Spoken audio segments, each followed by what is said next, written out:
itulah ungkapan isi hati kami ya Tuhan.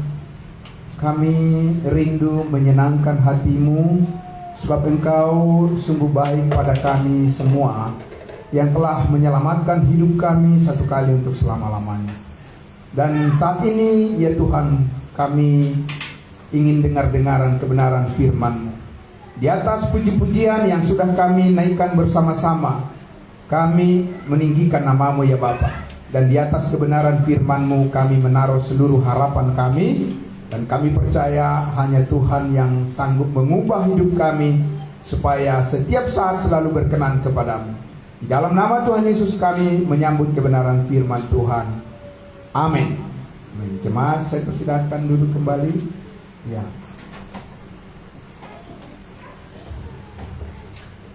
Ya, sekali lagi saya sapa kita semuanya.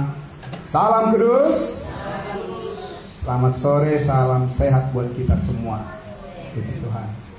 Ya, terima kasih atas kebersamaan kita dalam ibadah sore ini. Ya, Bapak Ibu, segar semua ya, Bapak Ibu ya. Ya, maksud saya tidak ada yang mengantuk kan? Sedikit tapi. Ya, kalau begitu lain kali disiasati aja. Biasa kan obat ngantuk kan? Apa tuh? Bawa itu. Ya, itu bawa kopi benar ya. Ya, baik.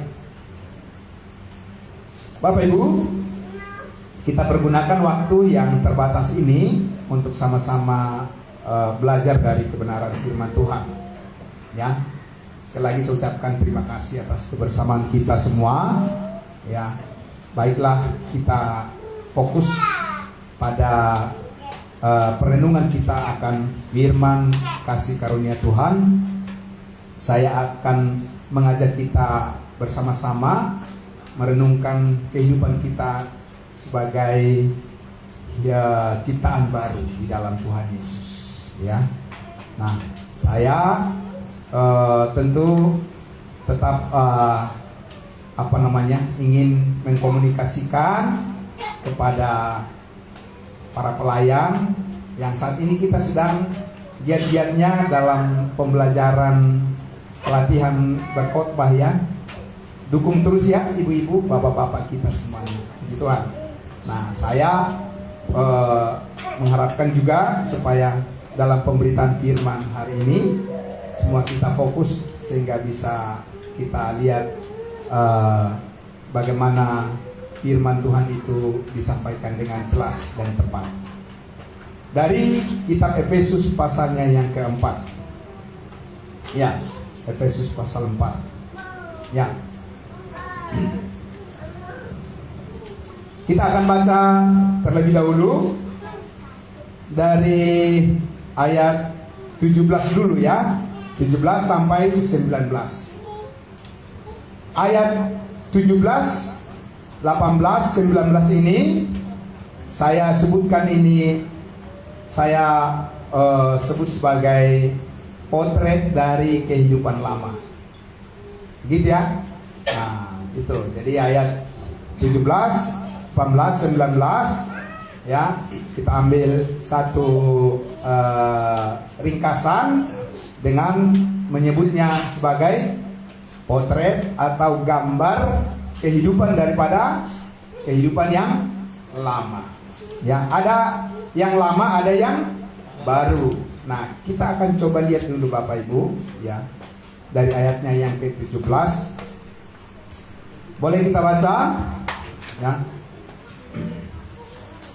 Di dalam Alkitab terjemahan yang berbahasa Indonesia ya, terjemahan baru disebut di situ tertulis apa? Manusia baru. Ya. Bagaimana? Pertama-tama, sebelum dijelaskan tentang manusia baru, kita lihat dulu potret gambar daripada manusia lama. Karena kita dulu berasal dari sana. Ya. Bahwa di dalam Adam yang berdosa, kita ini disebut manusia lama. Seperti apakah manusia lama itu? Ya. Nah, rupanya seperti apa? Ayat 17 kita baca, sebab itu Kukatakan dan kutegaskan ini kepadamu di mana? Di dalam Tuhan. Jangan hidup lagi sama seperti orang-orang yang tidak mengenal Allah dengan pikirannya yang sia-sia. Itu satu. Pikirannya sia-sia. 18. Dan pengertiannya gelap, jauh dari hidup persekutuan dengan Allah. Karena apa? Karena kebodohan yang ada di dalam diri mereka. 19. Bagaimana perasaan mereka? Perasaan mereka telah tumpul, ya, sehingga apa? Mereka menyerahkan diri kepada hawa nafsu dan mengerjakan dengan serakah segala macam kecemaran. Jadi itu kita sebut sebagai gambar apa tadi? Potret dari kehidupan yang lama. Jadi ya, di zaman teknologi sekarang ini, ya, semua serba potret, foto gitu ya, Bapak Ibu ya. Nah, ini kita berbicara tentang gambar potret dari kehidupan yang lama. Nah, pada mulanya kita tahu ketika Tuhan menciptakan Adam dan Hawa, firman yang pertama dikatakan apa? Marilah kita menciptakan manusia serupa dan segambar dengan kita. Dengan kita siapa? Dengan Allah Bapa, Allah Anak, dan Allah Roh Kudus. Gambarnya pasti kudus kan? Nggak mungkin seperti ini gambarnya. Ini gambar buram namanya, ya kan? Sekarang kalau kita setel TV yang zaman dulu, Pak, iya, gambarnya juga apa? Buram, nggak jelas, ya kan? Gambarnya, fotonya nggak jelas, batas-batasnya, penampilan wajah orang juga di situ nggak jelas. Malah dibilang apa?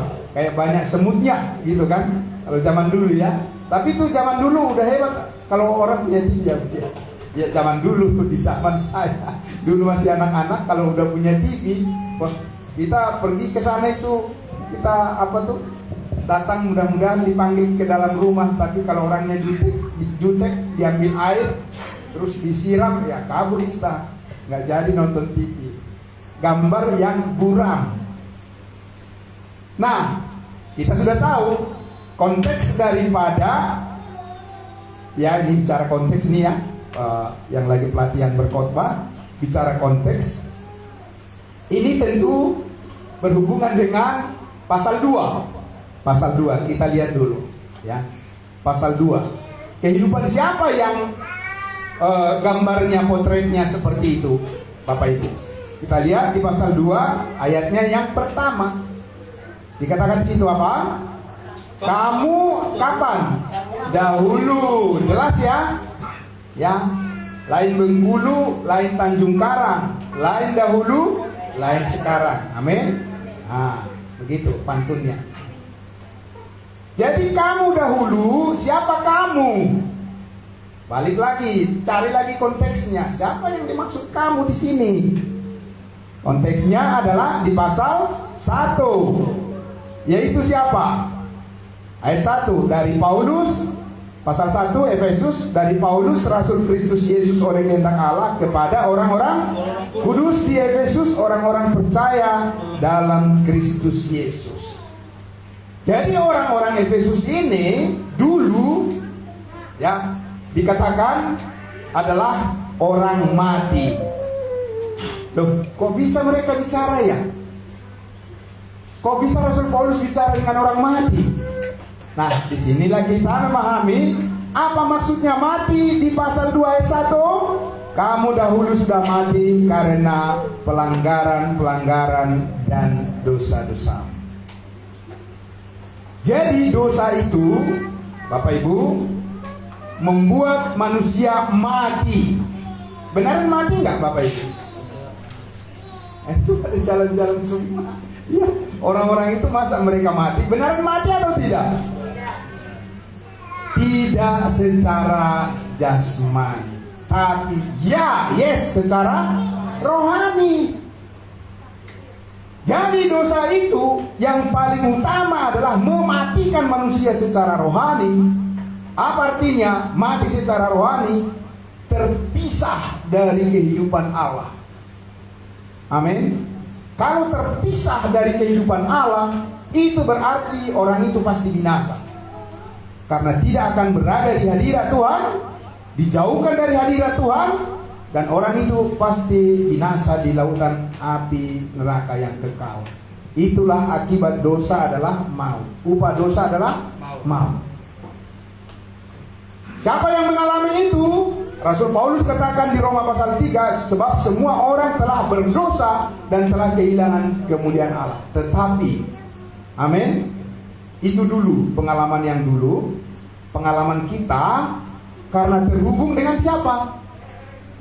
Karena pengalaman kita disatukan dengan Adam yang berdosa. Itu sebabnya upah dosa adalah maut, dan setiap orang yang berdosa tidak mungkin bisa masuk surga. Karena yang bisa masuk surga hanyalah orang yang sudah kudus. Amin. Nah, di sini Bapak Ibu semuanya, orang yang berdosa secara status dia mempunyai gambar di dalam potensi dirinya. Mana gambarnya tadi? Ya itu tadi di pasal 4. Pikirannya sia-sia, dikatakan jauh dari hidup persekutuan dengan Allah, karena ada kebodohan di dalam diri mereka, dan keserakahan ada, mereka dikuasai oleh sifat keserakahan dan segala macam kecemaran. Begitu tadi ya gambarnya ya. Karena itu adalah konsekuensi logis daripada sebuah keadaan, status. Betul Bapak Ibu? Iya. Kenapa kita tidak boleh marah-marah terus kalau anak-anak kita sepertinya mereka agak susah diam? Bapak Ibu, kenapa kita nggak boleh marah-marah terus? Ya karena mereka masih anak-anak. Ya sesuai dengan statusnya, amin. Kalau mereka masih belum bisa serius, ya namanya juga masih anak-anak. Tapi kalau orang dewasa nggak serius gimana? Duh, kok nggak sesuai ya? Gitu. Jadi ada pertanyaan. Jadi di sini, Bapak Ibu, dalam hubungan kita dengan Adam yang berdosa, benar-benar kita ini disebut orang mati. Manusia senang atau tidak senang, firman Allah mengatakan, kalau kamu orang berdosa, berarti kamu mati, terpisah hidupmu dari Tuhan. Kalau terpisah hidupmu dari Tuhan, sebenarnya kamu itu adalah orang yang paling malang di dunia. Karena tinggal kamu melewati dunia ini, kamu akan masuk ke dalam perapian, ya, kamu akan masuk pada akhirnya dilemparkan ke dalam lautan api neraka. Tetapi kita lihat di ayatnya yang keempat, Efesus pasal 2. Ya. Ada kata apa di situ? Ada kata tetapi. Apa arti kata tetapi? Kita mengeksegesis kata tetapi, ya, yang pelatihan berkhotbah. Apa artinya kata tetapi?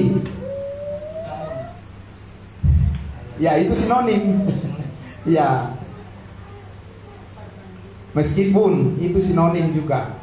Meskipun tetapi, ya ada perbandingan yang berbeda dengan yang sebelumnya. Betul ya? Gitu ya. Tetapi apa? Tetapi Allah sekarang, kalau tadi fokusnya apa? Dosa. Iya kan? Sekarang berbalik fokusnya apa? Allah. Amin. Tidak mungkin berdosa. Amin. Tidak mungkin. Allah Maha Kudus. Jadi pandangan mata kita sekarang untuk melihat kehidupan kita pertama-tama kepada siapa? Pada diri kita. Nggak bisa Bapak Ibu. Nggak bisa kita memandang sesama kita sebagai patokan untuk membuat kita menilai. Nggak bisa. Karena kita semuanya sama latar belakangnya, dari sononya. Benar Bapak Ibu? Iya.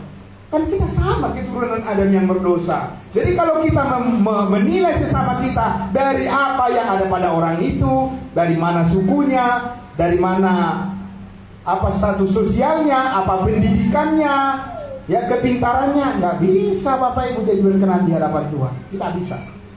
Karena semua itu punya kekurangan. Benar ya Bu ya? Ya, semua itu punya kelemahan. Saya punya kelemahan, Bapak Ibu punya kelemahan, semua orang punya kelemahan. Tapi Tuhan punya kelebihan. Amin. Tetapi Allah yang kaya. Amin. Siapa di sini orang kaya? Tunjuk tangan.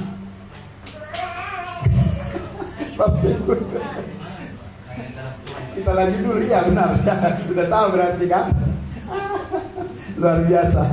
Tetapi Allah yang kaya dengan apa? Rahmat oleh karena kasih-Nya yang besar yang dilimpahkannya kepada kita. Ayat 5, telah menghidupkan kita bersama-sama dengan siapa? Bersama-sama dengan Kristus. Amin. Ya, sekalipun kita dulu telah mati oleh kesalahan-kesalahan dan dosa kita, oleh kasih karunia kamu diselamatkan. Amin. Puji Tuhan, terjadi suatu peristiwa yang drastis oleh Allah. Bukan oleh saudara dan saya, bukan oleh karena perbuatanmu dan perbuatanku. Itu di pasal 2 ayat 8 dan 9 sudah dikatakan. Sebab karena kasih karunia, ayat 8, sebab karena kasih karunia kamu diselamatkan oleh iman. Oleh iman atau melalui iman? Iya, kemarin kita sudah bahas itu kan.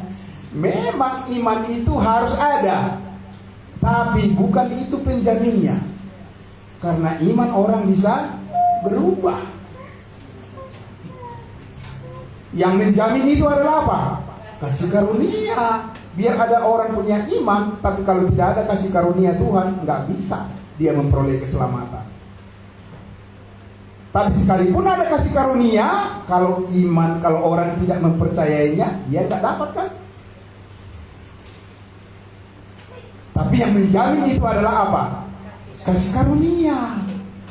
Apa kasih karunia itu, Bapak Ibu sekalian?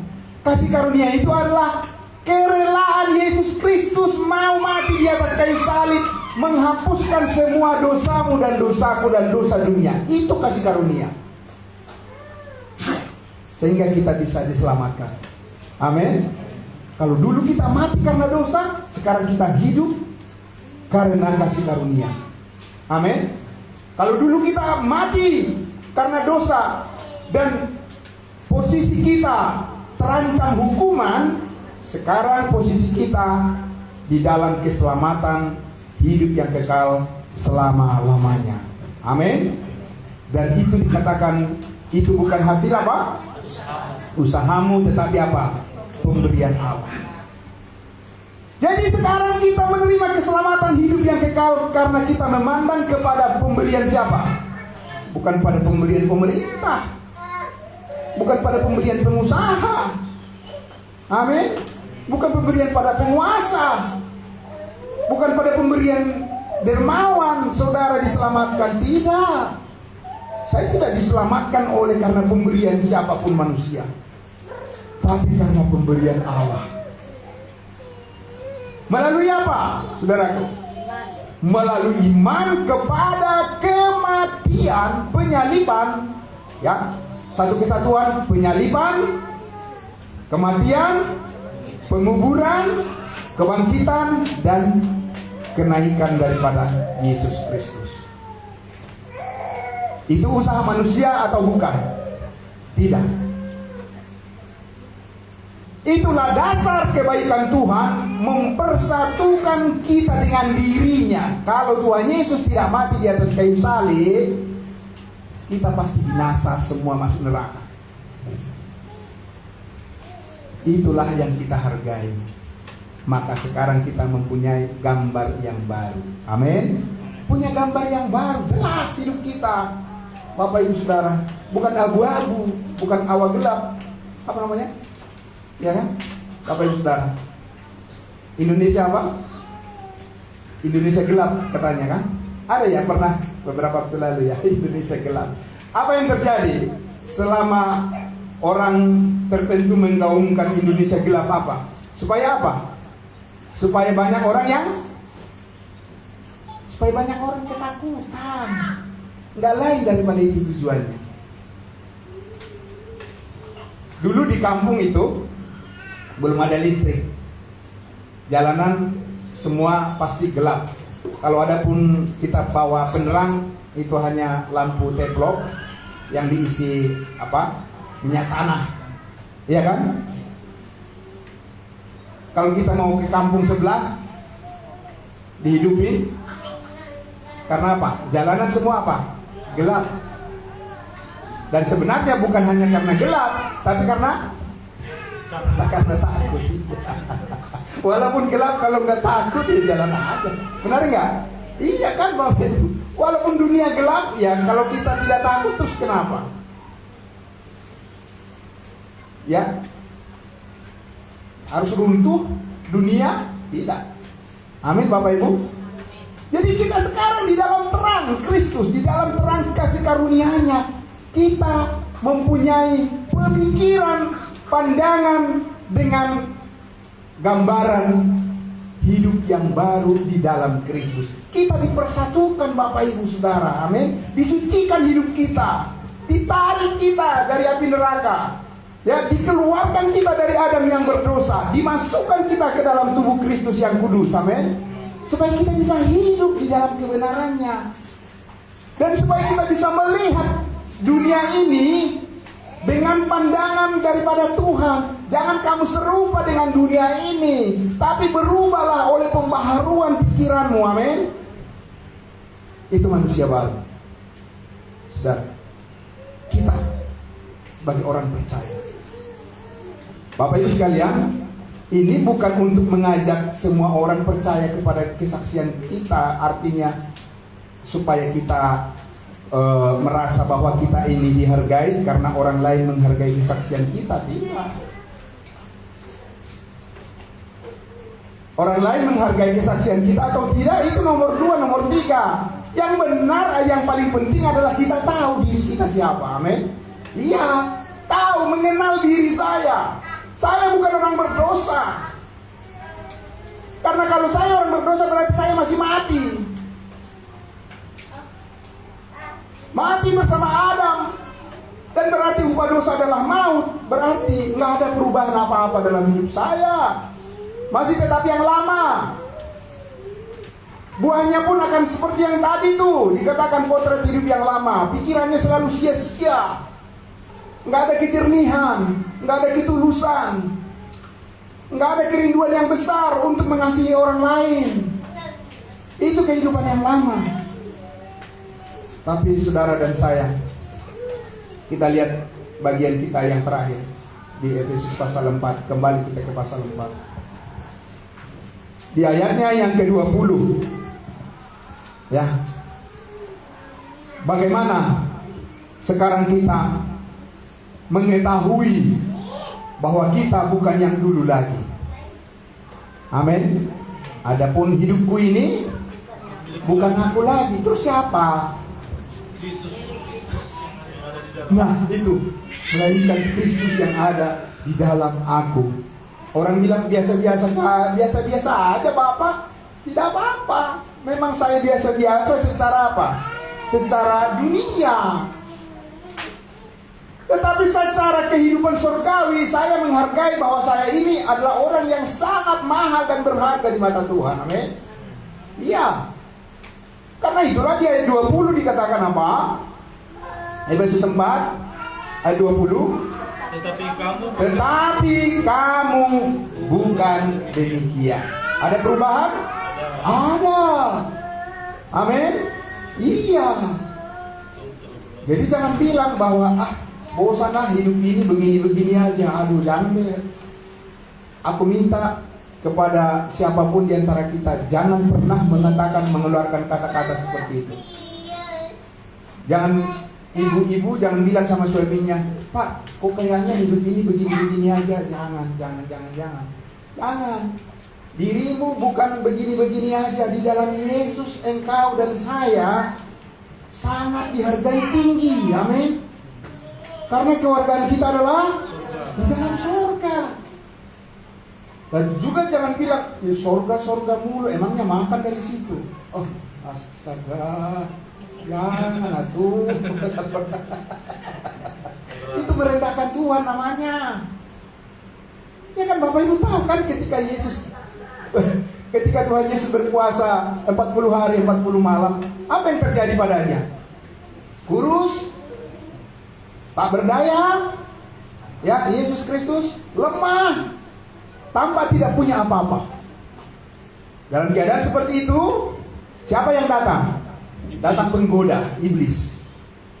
Untuk apa? Untuk menolong? Tidak. Untuk menjatuhkan. Ya. Kalau dalam keadaan seperti itu lemah, udah yakin jatuh belum? Kalau di dalam kehidupan di dunia ini yang lemah selalu di atas atau pasti cenderung jadi korban? Jadi korban. Tapi tidak dengan Tuhan Yesus. Amin. Jadikanlah batu ini jadi roti. Supaya nurut kepada kejahatan, nurut kepada iblis, nurut kepada kegelapan, dan balik lagi kepada kehidupan yang lama. Tapi Yesus tahu kebenaran. Yesus mengatakan apa? Kau iblis, kau tahu manusia hidup bukan hanya dari roti. Memang itu penting buat kehidupan yang sementara di dunia ini. Tapi ingat, hidup itu bukan hanya di sini. Manusia hidup bukan hanya dari roti saja, tapi apa? Dari setiap firman yang keluar dari mulut Allah. Amin. Itu lebih menjamin. Bagaimana Bapak Ibu dalam pertempuran itu? Siapa yang menang? Yesus. Yang lemah dianggap tak berdaya, tidak punya apa-apa dan tidak punya kemampuan. Tetap juga kebenaran berpihak kepadanya dan Allah memampukan dia. Amin. Iblis kabur, nggak bisa dia bertahan. Karena apa Bapak Ibu Saudaraku yang dikasih Tuhan Yesus? Karena tadi di ayat 20 dikatakan, tetapi kamu bukan demikian. Karena apa? Kamu telah belajar mengenal Kristus. Amin. Orang yang tidak mau belajar mengenal Kristus, bagaimana mungkin dia bisa tahu kehendak Allah? Tidak mungkin. Ini karena apa? Hidup mengenal Kristus bukan dengan pakai hayal, bukan dengan penglihatan-penglihatan, bukan dengan mimpi-mimpi, bukan dengan apa lagi Bapak Ibu Saudaraku? Imajinasi manusia. Tidak. Kamu mengenal Kristus melalui apa? Melalui firman-Nya. Amin. Semakin banyak Bapak Ibu Saudara mengerti firman Tuhan, semakin banyak juga Bapak Ibu dipakai Tuhan menjadi berkat bagi sesama. Amin. Sebaliknya, kalau kita tidak mengalami pembaharuan di dalam alam pikiran kita sebagai manusia baru, saudaraku yang dikasihi Tuhan Yesus, makin banyak pula kita dipakai oleh cara hidup yang lama. Makanya dikatakan tadi, kamu tidak demikian, arah hidupmu itu udah beda. Amin saudara. Allah yang mengarahkan hidupmu sekarang, yang kuat, yang kokoh, ya, yang terjamin, digaransi oleh Tuhan. Dan itu bukan janji manusia. Apa itu? Itu adalah janji Tuhan yang setiap hari bisa kita lihat di dalam Alkitab ini. Firman Tuhan pembimbing hidup kita adalah garam dan terang yang menyinari hati dan pikiran kita. Apapun kata dunia dan apapun yang terjadi, kita bukan melihat jadi korban dari keadaan. Enggak. Karena Allah turut bekerja. Roma 8 masih dalam konteks manusia baru. Ya, masih hubungan dengan khotbah dari Bapak Rafael beberapa minggu yang lalu. Minggu yang lalu masih hubungan dengan itu. Karena Allah turut bekerja untuk apa? Mendatangkan kebaikan. Amin. Bagi semua orang tidak diseleksi. Bagi mereka yang mengasihi Tuhan. Amin. Itulah yang Bapak Ibu Saudara sedang alami saat ini. Itu bukan kaleng-kaleng. Amin. Itu bukan teori manusia. Itu bukan omong kosong, bukan asbun. Tidak. Itu nyata di dalam kebenaran manusia baru. Itu sebabnya kita mau datang terus beribadah kepadanya, melayani Tuhan. Amin. Karena Allah yang kita percaya bisa diandalkan, dan hanya Dia yang bisa kita percaya. Ya, Bapak Ibu sekalian, sedikit lagi kita lihat di ayatnya, ayat 21. Karena kamu telah, masih pasal 4, Efesus pasal 2. Karena kamu apa? Telah mendengar tentang Dia dan menerima pengajaran di dalam Yesus menurut apa? Kebenaran yang nyata dalam Yesus. Kebenaran yang nyata dalam Yesus, apa yang ditulis oleh Rasul Paulus, terutama dari Roma sampai Filemon, itu kebenaran yang nyata dalam Yesus. Karena itu adalah tentang kehidupan kita yang baru, yang sudah dikuduskan oleh darah Yesus yang sempurna satu kali untuk selama-lamanya. Amin. Ya, makanya kebenaran itu nyata. Ya, kita lihat namanya juga nyata, bukan buram. Ya, kita baca, mendengar, karena iman timbul dari pendengaran. Ya, bersyukur Bapak Ibu Saudara, masih muda-muda nih semuanya nih, masa depannya masih panjang. Ya, Bapak Ibu, suatu saat, ya mungkin saya kasih contoh saja. Ya, saat ini saya tidak muda lagi, tapi belum tua. Itu di mana tepatnya itu, Pak? Ya kan? Semoga saya tidak bingung. Karena apa? Tidak muda lagi, tapi belum. Ya, jadi apa namanya? Kan gitu ya. Rupanya kita harus selalu mencari tahu di mana posisi kita. Kan begitu ya. Supaya dalam berlari ini kita jangan jadi sempoyongan. Ya. Tapi suatu saat kalau umur sudah tua, biasanya yang terjadi apa? Mulailah buram apa? Penglihatan. Hah? Kan begitu kan? Apalagi? Gigi. Nah, tuh ya. Begitu ya. Nggak enak dengarnya ya. Tapi Bapak Ibu, yang paling, ya menurut saya, salah satu yang paling ditakutkan adalah pendengaran sudah mulai berkurang. Padahal keinginannya ingin lebih banyak dengar firman Tuhan, tapi sudah tidak mendukung. Jangan sampai saat itu sudah tiba, semangatnya baru berapi-api. Itu sudah ada pertentangan di situ. Tapi kalau sekarang masih semua sehat-sehat, amin. Mari Bapak Ibu, ya, kita belajar ya dalam hidup yang baru. Dan pesan terakhir di ayatnya yang ke-22 dikatakan apa? Yaitu bahwa kamu berhubung apa? Kehidupan kamu yang dahulu harus apa? Menanggalkan manusia lama yang menemui kebinasannya oleh nafsunya yang menyesatkan, supaya apa?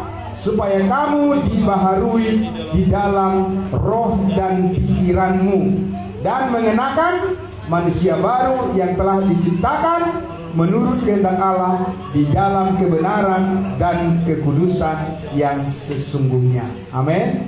Ya, itulah berproses. Pengenalan itu berproses terus menuju kepada kedewasaan. Amin. Sekali lagi, ya Bapak Ibu, Bapak-bapak di sini, kalau saya sih melihat di sini, ya luar biasa dipakai Tuhan. Amin. Ya, luar biasa dipakai Tuhan. Saya nyaman, saya rasa aman, dan saya sangat bersyukur melihat talenta-talenta di sini, bapak-bapak, ibu-ibu yang selalu mendukung keluarganya, panjang sabar mendidik anak-anak. Kalau itu bagi saya berkat yang sangat besar sekali. Ya, Bapak Ibu. Dan karena itulah maka ya teruslah setia kepada kebenaran ini. Amin. Jangan biarkan kondisi dunia, informasi-informasi, isu-isu yang menakutkan, jangan biarkan itu membuat goncang iman saudara. Jangan ya, Bapak Ibu ya.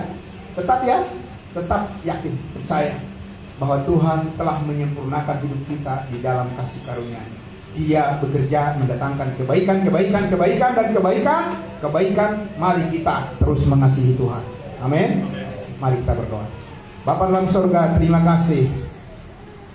Kami ingin melayani Engkau Tuhan dengan pengertian yang baru, dengan segala dukungan, berkat yang melimpah dari Tuhan.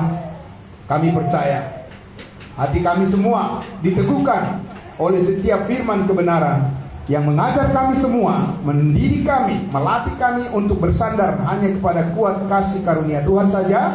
Karena kami percaya hidup kami yang dulu telah berlalu, dan sekarang kami menjalani suatu proses pembentukan kehidupan yang baru di dalam Tuhan.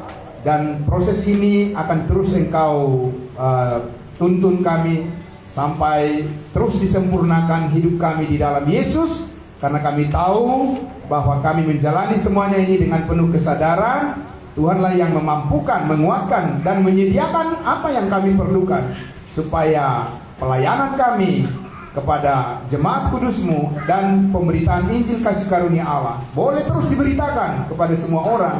Karena kami tahu hidup yang baru ini, hidup yang bergerak, bukan pasif, tetapi sangat aktif untuk melayani dan memuliakan Tuhan. Tuhan memberkati semua para hamba-hamba-Mu, pelayan-pelayan-Mu, yang semuanya telah memberikan diri mereka, dibentuk oleh Tuhan, dan tidak akan pernah sia-sia. Berkat Tuhan melimpah atas kehidupan mereka semuanya. Kami bersyukur dalam kesatuan kami ini, dalam Kristus Yesus, kami boleh yakin Tuhan akan terus memampukan kami untuk menjalani semua di dalam kehendak Tuhan yang sempurna. Kami boleh bersukacita dan damai sejahtera senantiasa. Dalam nama Tuhan Yesus kami berdoa dan bersyukur. Haleluya. Amin. Terima kasih, Tuhan memberkati. Kembalikan kepada Bapak Dewan.